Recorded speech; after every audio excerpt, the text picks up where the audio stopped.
I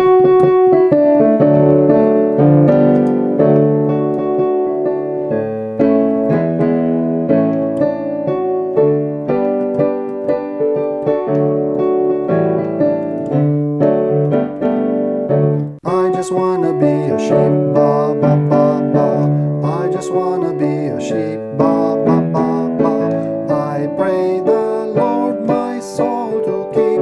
I just wanna be a sheep, ba ba ba ba. I assume that most of you who have been in church for a while now might have recognized this little tune. For those who do not know what this classic is, it is my privilege to usher you into the mystery veil. This is a well-known song that sometimes is taught to the kindergartners during Bible class. It is a lively song, accompanied by motions that keep the kids engaged while teaching them a couple of good ideas. There are a couple of more verses to this song that say, I don't want to be a Pharisee, I don't want to be a hypocrite, I don't want to be a Sadducee because it's sad, you see. Nice rhyme. But you know, there is something that makes me sad in this song too. Or may I say that I have a beef with the sheep song? The very first time I have heard a song, I was surprised to hear the words about the sheep. It was actually funny. I saw it as an engaging way to keep the little humans on their toes, out of trouble and out of the hair of those who are trying to teach them important lessons. Fairly soon, though, I have noticed another quality that this song has. It started to be irritating. From the start, I would like to make something very clear. It is obvious that the composer and the author of this song have a very good intention of teaching the youngsters good and strong spiritual lessons. The repetitive nature makes it memorable. The short and simple verses are suitable for the age, easy to understand message, and done. But you know how it is when your mind gets stuck with one song, like a turntable, skipping the end of the track, again and again. Ba ba ba ba. While contemplating the song's message, I've started wondering, why would anyone want to be a sheep? The obvious answer has to do with following Jesus, the Good Shepherd. I know. That's all nice and a Bible-based metaphor. But aside from that, there is another aspect that is bothersome. In the collective conscience and symbolism, this sweet little animal, the sheep, is associated many times with mindlessly and even blindly following directions. It is associated with a dim-witted attitude, unable of self-determination. And no disrespect for the sheep, but that's how people behave sometimes. I assume you have heard the expression about someone sheepishly following some other person. I don't know how you feel about this, but this doesn't seem to be attractive in the least to any good American citizen. It goes against any spirit of freedom and independence one might have. How can this be any incentive to follow Jesus, to any jeans and sleeveless t-shirt wearing cowboy, sporting a big old hat, slinging a muzzle loader while driving his lifted truck? Can you imagine this guy humming, I just wanna be a sheep, ba ba ba ba? In this case, the sheep is very much a symbol of being a servant, rather than being free and independent. Nope, that bad boy won't take it. Nope, not him. Then, what would be one metaphor that someone like him may accept? What would be a good Bible illustration that maybe he will not just accept, but embrace it? Completely go for it. How about the ear-pierced believer?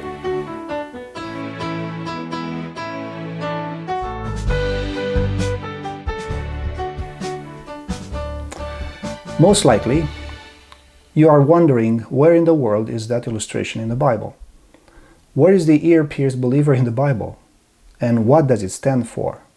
Here it is, in Romans 1, verse 1. Paul, a bond-servant of Christ Jesus, called as an apostle, set apart for the gospel of God, which he promised beforehand through his prophets in the Holy Scriptures. You probably missed the ear-pierced believer, didn't you? It is right here in this verse. But before talking about that, for the sake of context, let's just remember who Apostle Paul was, the one who writes the letter to those believers living in Rome. Therefore, the name of the book, Romans. Here's how Paul describes himself. Philippians 3:5. Of the nation of Israel, of the tribe of Benjamin, a Hebrew of Hebrews, as to law, a Pharisee, as to zeal, a persecutor of the church, as to the righteousness which is in the law, found blameless. It's interesting to notice that Paul was a Pharisee, and a very good one at that. In his zeal to be pure and righteous for his God, he wrongly persecuted those who believed in Jesus Christ. That's what he says in his letter to Galatians. Galatians 1:13. For you have heard of my former manner of life in Judaism, how I used to persecute the church of God beyond measure and tried to destroy it. And I was advancing in Judaism beyond many of my contemporaries among my countrymen, being more extremely zealous for my ancestral traditions. But then, one day, when he was on a mission to imprison more followers of Jesus, Christ revealed himself to Paul on the road to Damascus in a dramatic fashion. Only after that, Paul realized the following. But when God, who had set me apart even from my mother's womb and called me through his grace, was pleased to reveal his Son in me so that I might preach him among the Gentiles. Paul had an accomplished life as a Pharisee. He was convinced beyond any doubt that he was right in what he was doing. Then he came to an unexpected understanding, and he was forced to decide. He suddenly realized that all that he believed and fervently worked for as a Pharisee was wrong, and it was enslaving him. He was bound by his own rigid set of ideas, and he could not see it. But then a bright light shined on his road, and that marks the beginning of a new journey for Paul. At the date of writing his letter to the Romans, Paul is many years after his life-changing experience. Yet he still calls himself a servant or slave. He sure changed the master because now he is a bond servant of Jesus Christ. Nonetheless, a servant is still a servant. Why would he call himself that, a servant or a slave? It looks like Paul is contradicting himself. Look at what he says in Galatians 5:1. It was for freedom that Christ set us free. Therefore keep standing firm and do not be subject again to a yoke of slavery. Some of the Bible translations, including King James, have translated a verse in Romans 1:1 and have only the word servant or slave of Jesus Christ. But this loses Paul's intention in describing who he is. A bond slave is exactly what he calls himself, and it is fascinating to discover the exact meaning of that.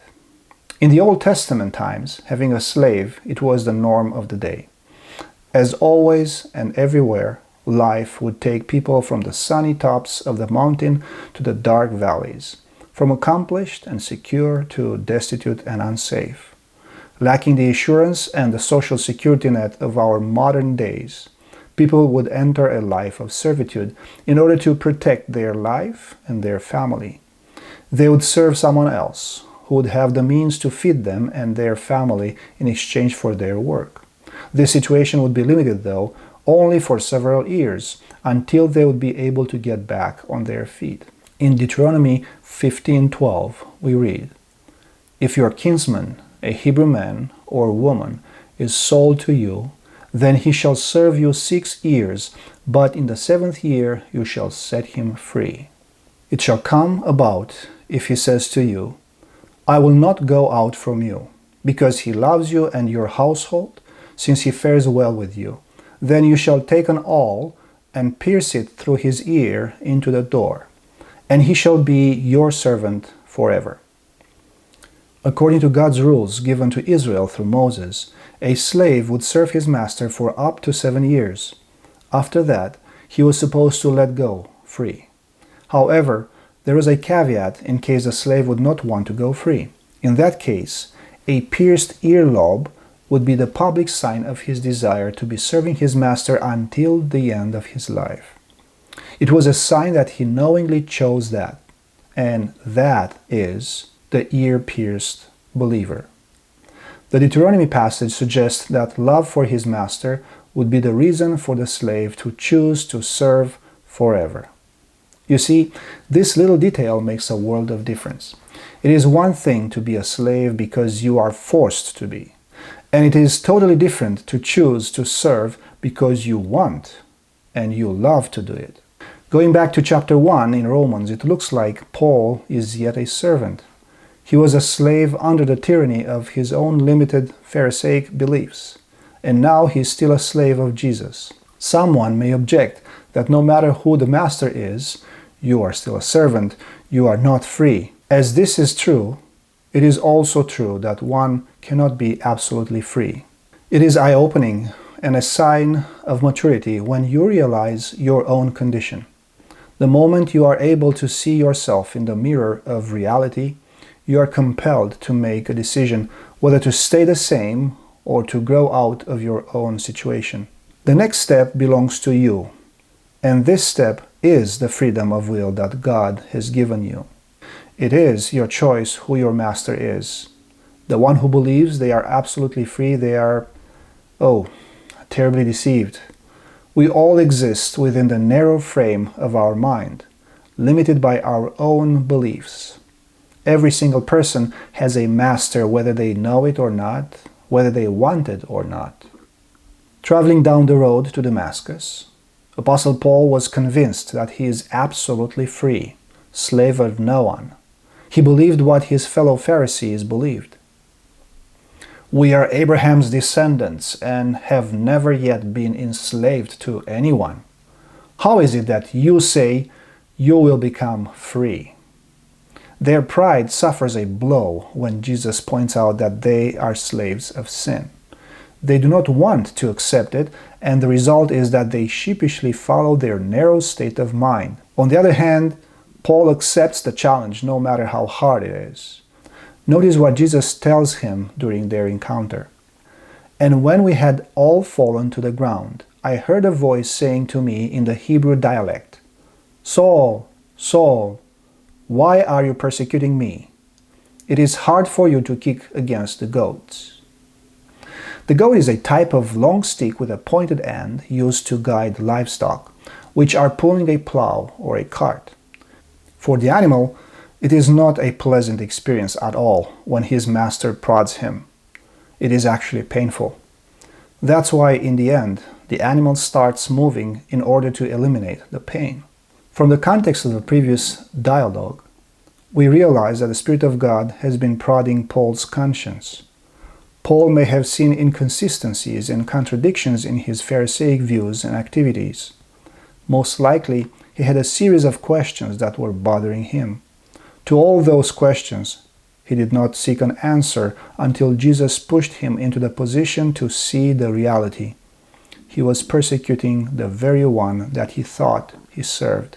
In Paul's life followed a period of re-evaluation. His entire worldview was turned upside down. But when he was done putting all his pieces back together, he re-emerged stronger than before. Now he knows who he really is. He knows his weaknesses, his limitations, and he knows who is the one to choose as his master.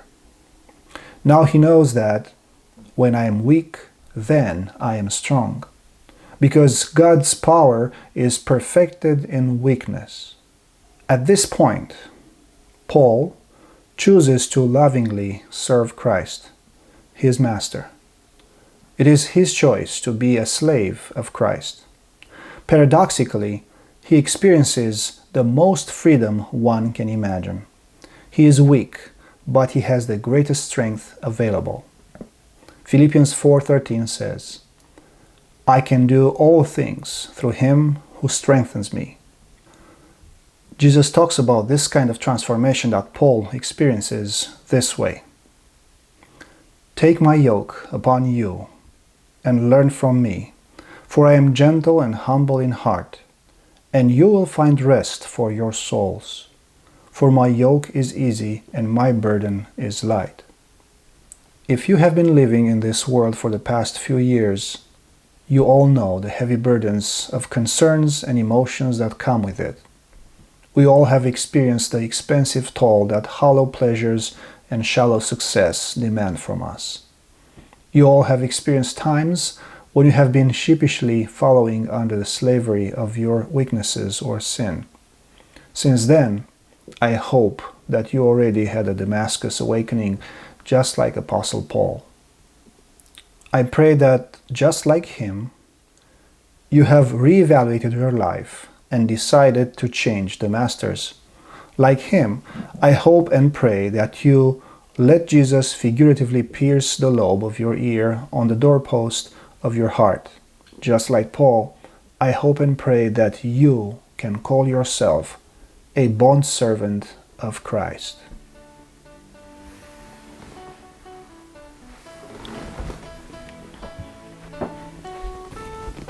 Hey, I can still hear you humming that classic song. Got it stuck into your mind? You know what? Change the lyrics. I don't want to be a sheep. Ba ba ba ba. There. It's better, okay?